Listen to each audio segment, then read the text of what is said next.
Fala galera, beleza? Saudações pra ti que tá comigo. Quem? Marcelo Galvão. É isso aí, muita fé, muita força, muito foco. Onde? Nos estudos. Nos estudos, meu parceiro. Nos estudos, meu tem que ter foco nos estudos, senão o negócio não dá certo. Quero te falar e te desejar uma ótima semana para você que tá começando, né? E tá vendo essa aula, né? Também, né? Um detalhe, nós vamos continuar falando sobre o quê? Sobre a questão da reforma religiosa, né? Falei na última aula que tem uma diferença entre reforma religiosa e reforma protestante, né?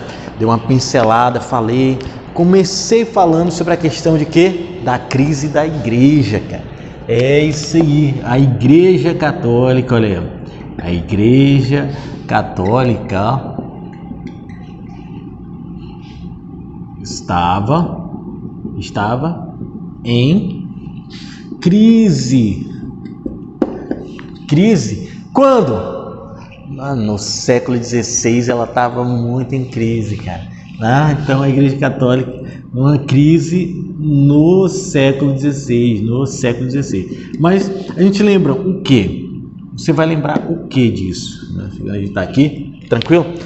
É que, embora a Igreja Católica estivesse nessa crise tremenda, essa crise medonha, uma crise, nossa, sem precedentes, né? A gente falava na última aula sobre essas crises aí, padres corruptos, né? Bispos, arcebispos, papas envolvidos em esquemas de corrupção, né?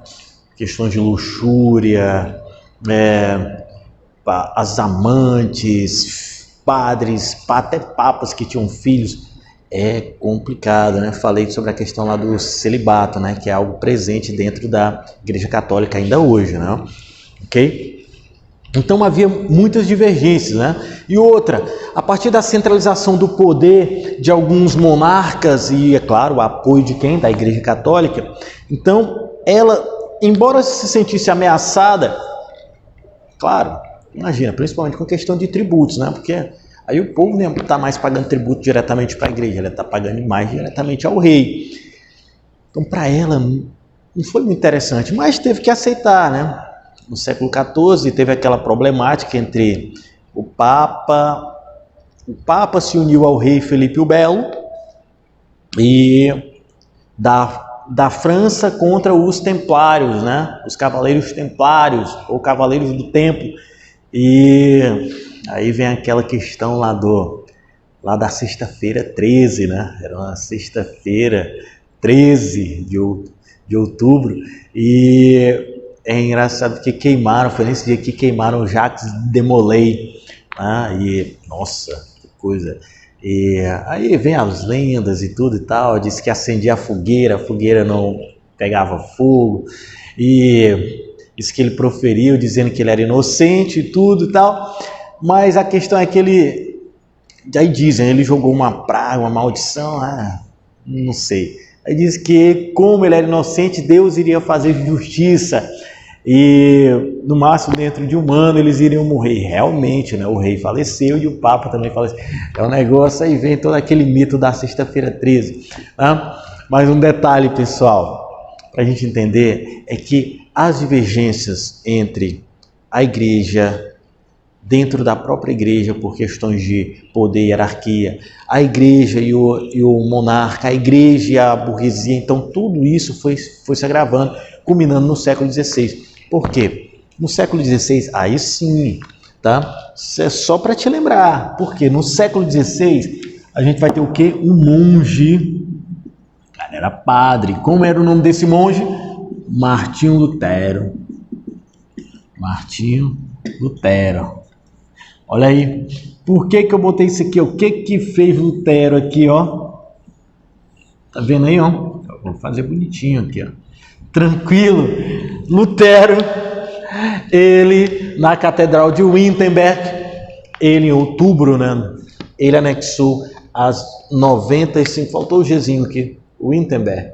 Ele anexou as 95 teses. O que eram essas 95 teses? Ou 95 críticas de Lutero. Né? Fiz uma live ontem com o pessoal, eu até mandei o linkzinho que continha essas 95 teses aí, tá? Dá uma olhada, não esquece, tá bom? As 95 teses eram 95 críticas que Lutero fez a quem? A Igreja Católica. Né? Então Lutero, ele não... então pensa comigo. Lutero, em tese, ele não queria separar, né? Se você pensar aqui, Lutero queria separar, criar uma nova igreja? Não. Se você pensar, Lutero queria o quê? Que a igreja se modificasse. Igual John Hus, né? Anos antes, no século XV, ele teceu várias críticas à igreja. Claro, John Hus foi queimado na fogueira, né? E ele teceu diversas críticas a quê? Ao apego aos bens materiais, à luxúria que a igreja vivia, né? Isso foi muito criticado, né? E é claro, John Hus ele foi queimado na fogueira. Nossa, que triste, né? Então você vai pensar, pessoal, seguinte, pensa aqui comigo.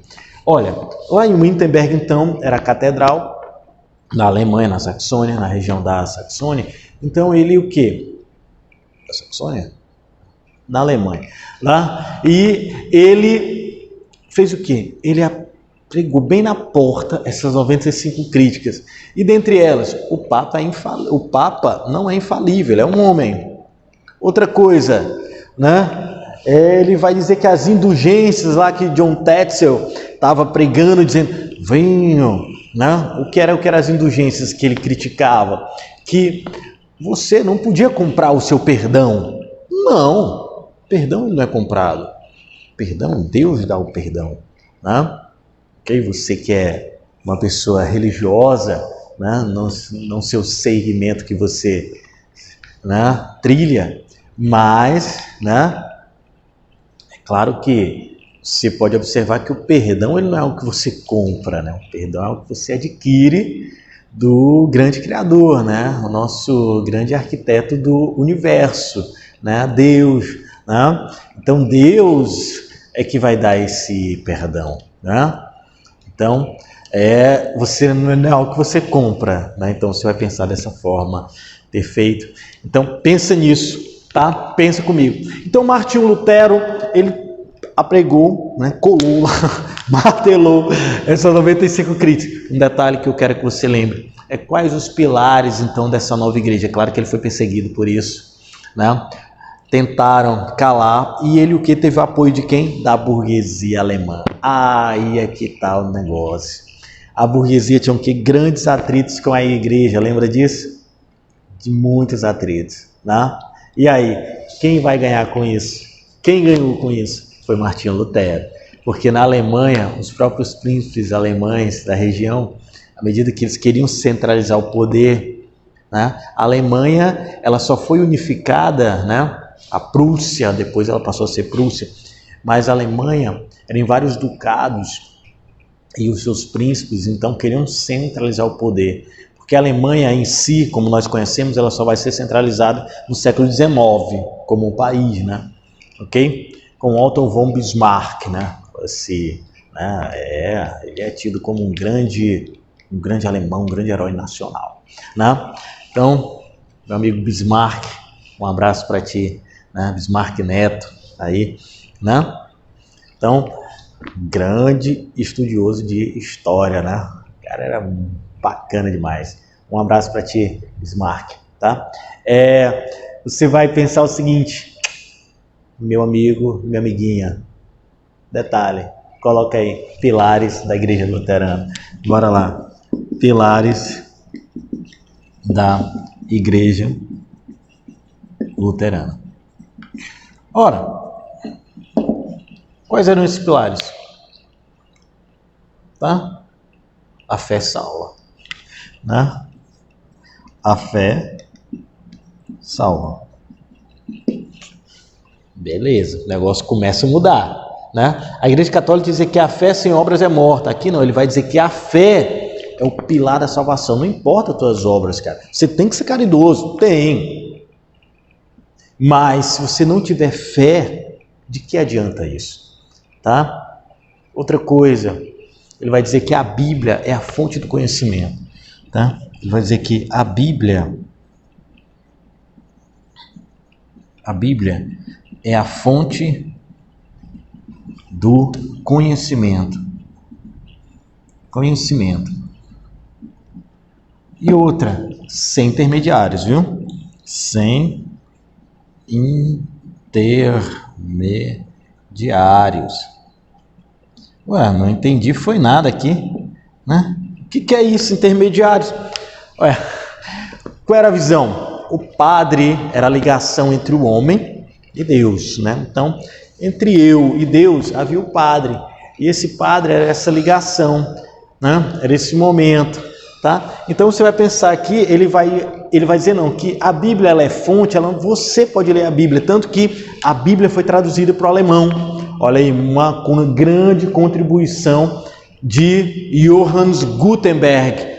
O Gutenberg, está lembrado lá da prensa móvel? Isso foi muito favorável para esse momento, porque a Bíblia passou a ser traduzida no idioma nacional, a língua mátria, né? A língua materna daquele território, ou seja, do alemão, né? Não era mais em latim, beleza? Então a fé salva. A fé salva. E outra coisa, né? Ele vai dizer o seguinte, acaba com o celibato, tá? É um outro ponto aí que você vai anotar o que é o fim do celibato, cara. Né? Fim do celibato. É isso aí. Agora você pode casar, pô. Não tem aquele negócio que eu comentei ontem contigo? Padre não pode casar? É o celibato, né? Aqui ele vai dizer, o que causa essa problemática todinha é o celibato. Então, vamos acabar com isso? Então, ele vai dizer, olha, se você quer ser dirigente, líder, você pode casar, cara. Normalmente. Tá? Você pode ter uma vida, né, a dois. Então, tá aqui, o celibato. Tá? Ele diz, acaba com isso, fim do celibato. Tá? Um outro ponto também, né, é que aquela relação dos santos, lembra da Igreja Católica? São Francisco, que no século XII, ele era um grande burguês, um grande comerciante, de uma família muito rica, italiana, lá da cidade de Assis, e ele largou tudo para servir a igreja, né? São Francisco de Assis, considerado um santo, São Bento, que é o padroeiro da Europa, né? Que também vinha de uma família muito rica, tá? E agora não, agora na igreja luterana, esse negócio de santo também, o quê? Acabou. Então é um outro pilar e você anota no teu caderno, tá? A questão dos santos encerra, tá? Encerra, acaba, começa a questão. Então, pessoal, lembrando, esses são os pilares, né? Mas um detalhe que você vai colocar aí no teu caderno é o seguinte, é que a questão da comunhão, né? Da Eucaristia, da Santa Ceia, ela continuou na igreja luterana. Tá? A questão dessa simbologia. Mas é claro, pessoal, aquela questão lá dos sacramentos, é claro que eu vou comentar isso quando eu falar das outras igrejas, mas você lembra disso. Tá? A base das outras duas igrejas, a calvinista e a anglicana, começa aqui com Martinho Lutero. Pessoal, a gente está só começando a semana, tem muita coisa para estudar, muita matéria, e para você que está comigo, um forte abraço, muita fé, força e foco que vai dar tudo certo, tá bom? A gente se vê nas próximas aulas, beijão, tchau, tchau, fui!